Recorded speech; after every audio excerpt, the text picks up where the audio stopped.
Well, hello everyone. This is Dr. Eileen, and this is, well, it's Medicine Walk for those of you who are joining me on YouTube. And for those who are on, and I look over here because that's where the computer is. For those of you who are on Blog Talk Radio, this is Healing House Radio. And first, I would like to apologize for all of those who experienced last week's video. There was an issue with the internet, and there was like really, I mean, it was just horrible, horrible, horrible quality. It cut out and it cut in, and the audio was cutting out. And I felt really bad about it. So I took it down. And a couple of you have mentioned, I actually got contacted. And I was it just was really nice of you to say, hey, YouTube pulled down your video. And that was really nice of you to mention it or say it, but no, it was me, because I was feeling really, really bad about what I produced. And even though I'm just starting out, even though I'm just kind of, getting a hang of this and trying to work with new cameras and trying to learn about editing and all that stuff, and I really want what I produce to be special, and I really want what I produce to be the best that I can put out there with my limited experience. And I felt just so bad about it, so I pulled it. And for those of you who are listening on Blog Talk Radio, I think that it was okay. It cut in and out a little bit, but like I said, the internet was just horrible that day. So that leads me into today's discussion, today's walk, today's exploration. And I'm calling it a cry for help. And I know that most people would not hesitate to respond. There's something instinctive about hearing somebody call for help that makes us, at the very least, look or go, wait a minute, what's going on? And in some cases, intervene. And what I'm going to talk about today is more about what happens when that cry for help comes from inside and how differently we respond to it when it's us that's needing help. Because it can go through a couple of different doorways. It can go through the doorway of, I don't want anybody to know that I don't have it all together. I don't want anybody to know that I'm not feeling as confident as I could be. Especially if you're somebody who traditionally helps people, who traditionally is the one to provide aid and be that support, and, well, sort of like how I am. And I know that many of you are like that. So the idea that it can be really hard to admit when you're not doing well, I get it. I really do.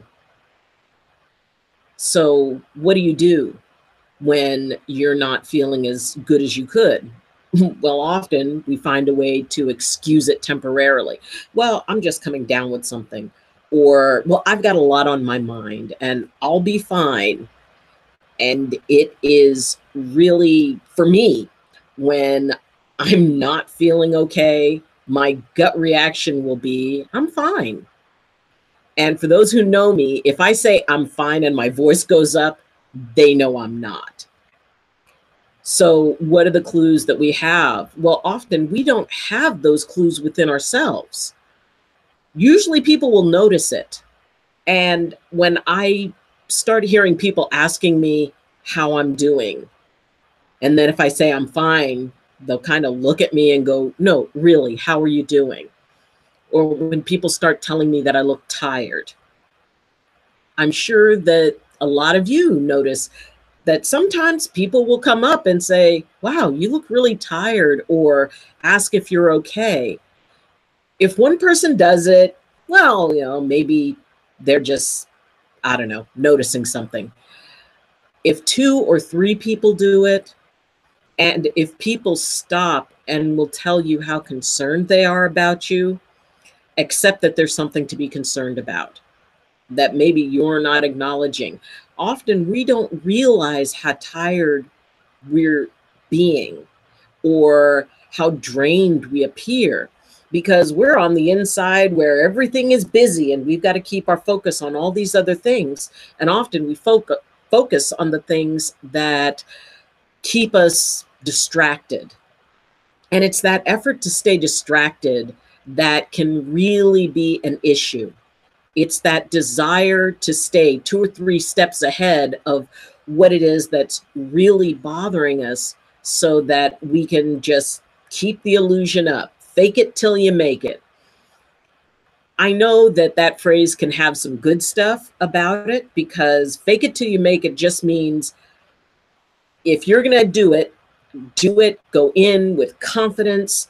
And even if you don't necessarily feel that confidence, as long as you can move forward and pretend that you're confident, well, then ultimately you will be confident. Ultimately, you will feel good about it.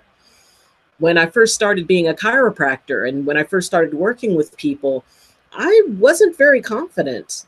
I felt that maybe I wasn't quite ready yet. But the people around me thought I was ready. So they said, well, just exude confidence. Just walk in like you own the place. Walk in like you're the type of person that you would want your loved ones going to. And if you believe that and convince that and make it your reality, then other people will see that and you will start feeling the confidence that they feel in you. Now, the problem with fake it until you make it is when we really do need help, when it really is too much. And if you keep trying to fake it till you make it, then what happens is all you're left with is the non-reality. It's the denial. It's the attempt to be something that you're not feeling that you can be in that moment. That's when authenticity needs to happen. If people are telling you that it looks like something's wrong or asking you if you're okay, don't fake it. If you're really feeling scared about something, if you're feeling nervous about something, if you're feeling overwhelmed, please, please, please tell somebody. Because we're talking about that cry for help from inside. We're talking about that sense of it's not okay and I'm not okay. And ego comes in and says, well, we have to be okay. We have to show that our tools work and that what we teach is great and that any problem can be solved as long as you just set your mind to it. And that's not true. It really isn't. You can be awesome at managing things and taking care of things and being there for other people. And it doesn't mean that at some point you're not going to be scared, that you're not going to be overwhelmed. And maybe people don't notice it. And eventually they will.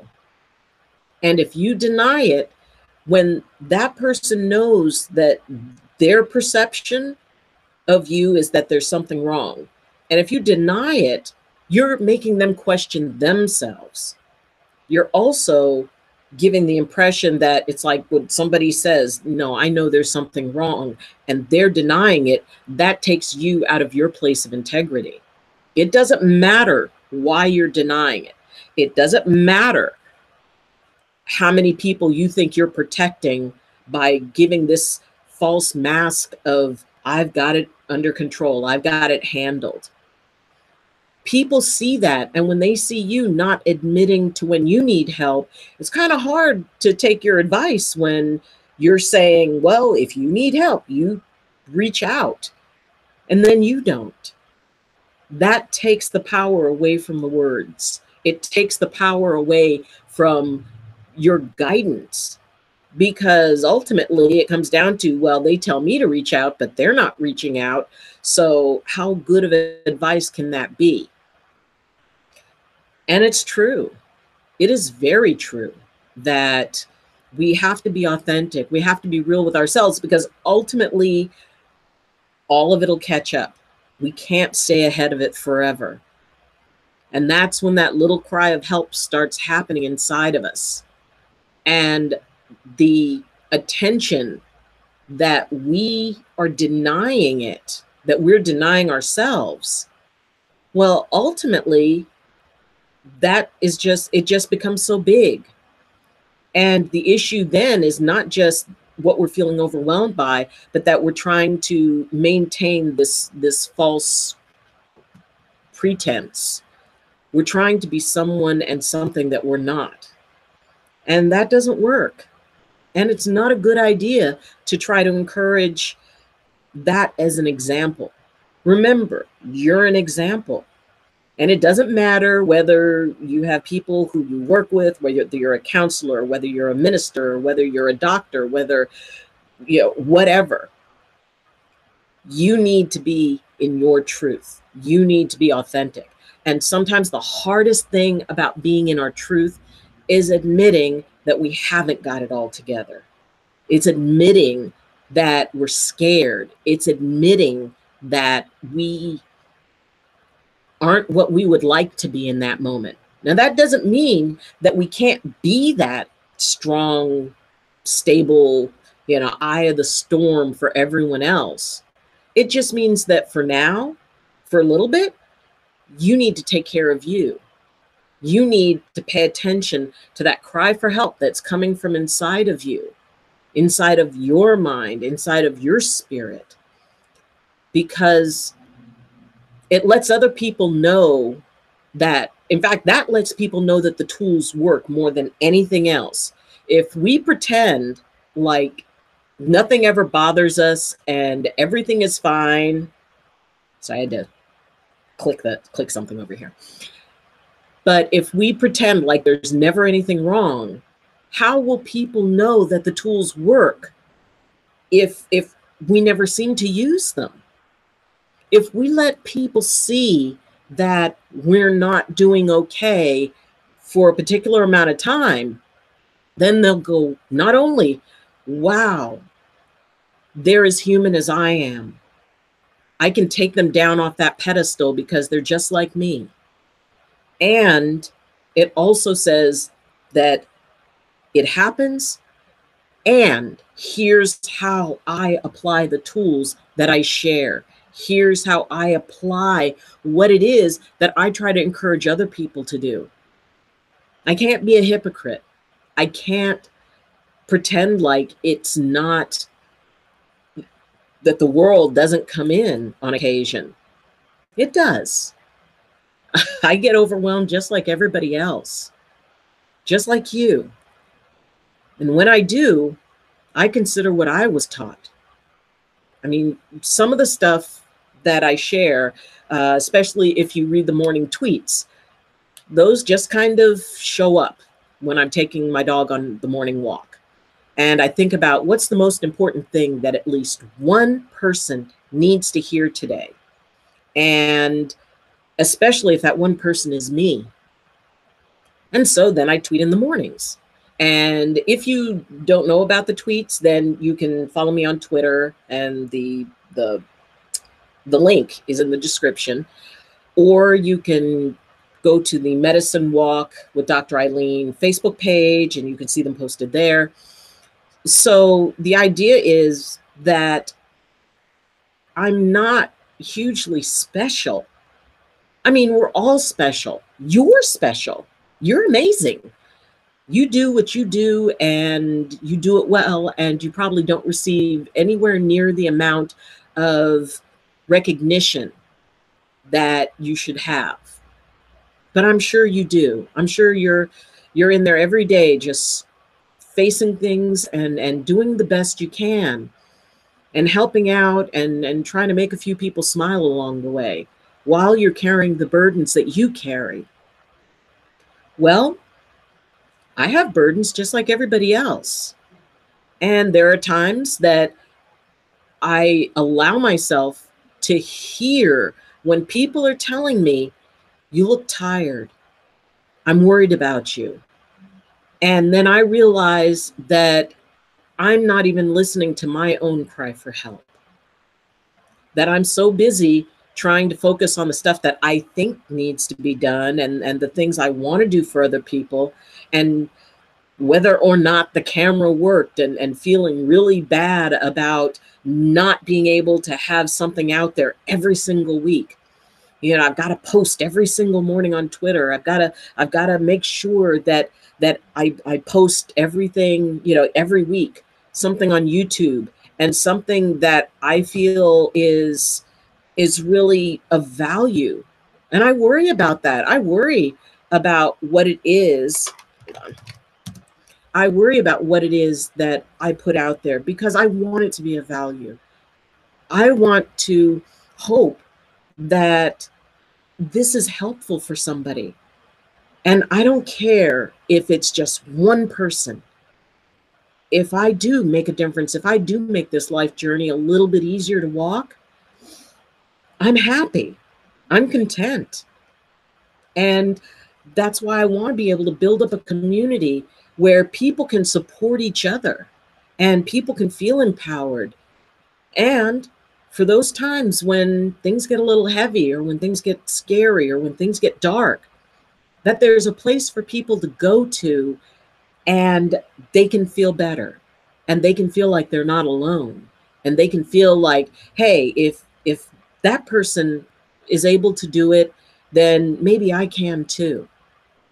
I want each and every person to feel that way because it's important. Because we live in a world that is not the most balanced place right now. No, it is going to be balanced. And in fact, I believe that everything we're going through, all of this yuck that is being brought to the surface and all of this stuff that we're seeing, and it may just be so disheartening to feel like, oh my gosh, all the world seems to be is one big, crazy train after another. But the pendulum always swings the other way. And while we're in this space, we have an opportunity to learn a lot. I mean, a lot about ourselves, about how we want to walk in this world, about how we want to help encourage others to walk in this world, about being safe. And I think that that's when that cry for help comes up, when it first starts to come out, is when we're not feeling safe. And we can pretend we feel safe. We can put it out there that we're safe. But if we don't feel safe, it's not going to work. The easiest thing is to accept, I'm not feeling safe right now. What do I need to do to help myself?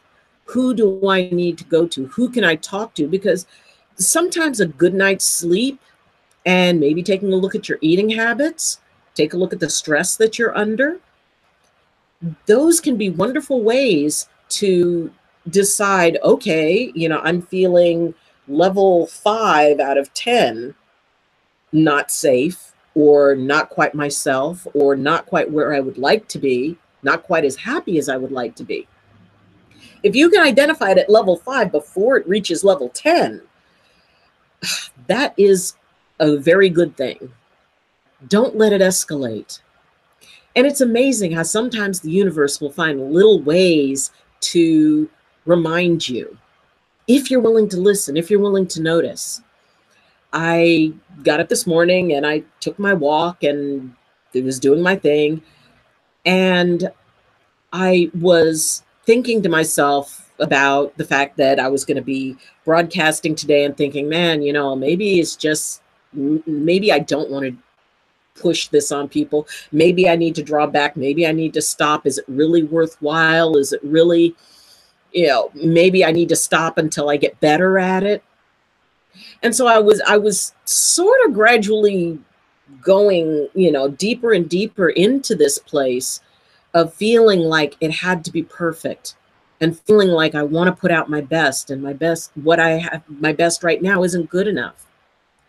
Then someone was riding a bike past, and it was somebody who I'd seen, and the place where I walk my dog is just this little kind of a side road, and it's very quiet first thing in the morning, and I can hear the birds and hear the wind moving through the trees. Well, this person was riding a bike, this guy, and for some reason today he had a radio, and he was playing that radio out loud. And the song was by John Denver, Thank God I'm a Country Boy. Now, when I was younger, I had a huge crush on John Denver. But I also loved his songs because they talked about really kind of a more natural way of being, a simpler way. And when I heard that song, I thought about how it just talked about being grateful for what you have, for the simple things. You don't have to be perfect. You don't have to be rich or famous or the absolute best at something. That you can just live simply, that you can just, work hard and then relax and rest. And for some reason, that song just made me smile. And I started singing it to myself. And it gave me an idea that, you know what, you're making this way too complicated. You're putting way too much pressure on yourself. Yeah, I always thought of myself as kind of a country girl. I grew up in Milpitas, California, which back then it was considered pretty rural, pretty country. And now I live up in a small town up in the mountains. It's sweet and it's simple, and the people are very straightforward and kind. And it does feel like a little country town. And I was thinking that my life didn't have to be any more complicated than that. I had everything that I needed. I didn't have to be perfect at it. I just have to come from the heart. I don't have to make a perfectly edited video. I don't have to buy $1,000 camera, which, I mean, one day it would be nice to have like an actual setup that would be very cool and to improve the quality of the videos. But the most important thing, I think, is that I share with you from my heart.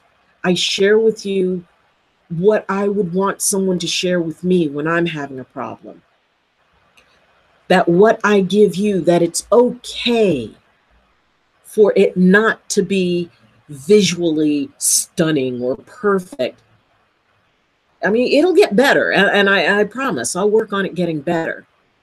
And I'll work on being able to tape beforehand. But that the real reason that you're there, that you're where you are with me, is because I'm here with you. And that you mean something to me. You're important to me. That you are very special. As special as maybe you think I am. But you're important in the world. And we all need to hear that sometimes. And even though I may have never met you, and I hope one day to meet you, I would love to be able to go places and connect with people and get a chance to meet some of you that are out there in the various countries that you may be listening from and watching from. But the important thing is, right now, I'm here with you. I may be talking to a camera, but I am talking to you. And from my heart to yours, it's going to be okay. From my heart to yours, listen to that cry for help that you've got going inside of you. If it's there, get help. Reach out to someone. I needed someone to notice that I wasn't feeling okay before I admitted it to myself. After the third or fourth person told me that I looked tired and that they're worried about me, I started thinking, well, maybe they're right, because these are some pretty smart people. Am I too tired? Am I letting things get to me? Am I becoming more burdened than I need to be? Have I forgotten about how fun it is to just simply be a country girl and to enjoy a walk out in the woods and not take my burdens with me?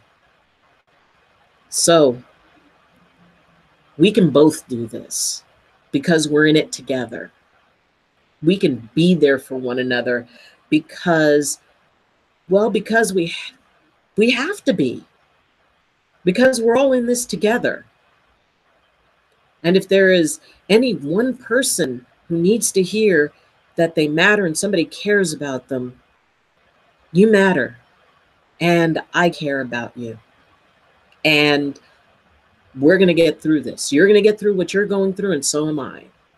And I had two wonderful friends who invited me for a sort of a vacation weekend to go even further out into the woods, but just to rest and to be taken care of and to have them take care of me.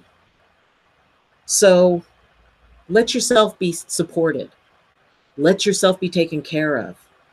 There are people around you who want to, and there are people around you who notice. Listen to the cry for help. Even if you're the last one to hear it, make sure you listen to it. Because once you get to the other side of it, you're going to feel a lot better. You're going to feel more in integrity with yourself.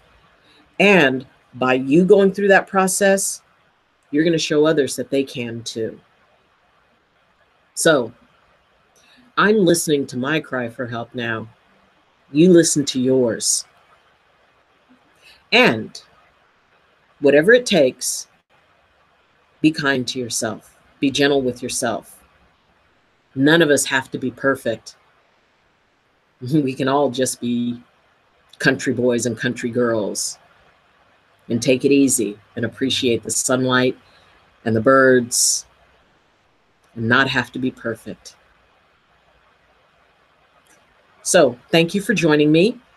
And if you want to support myself and this channel, please like this video. You can share it.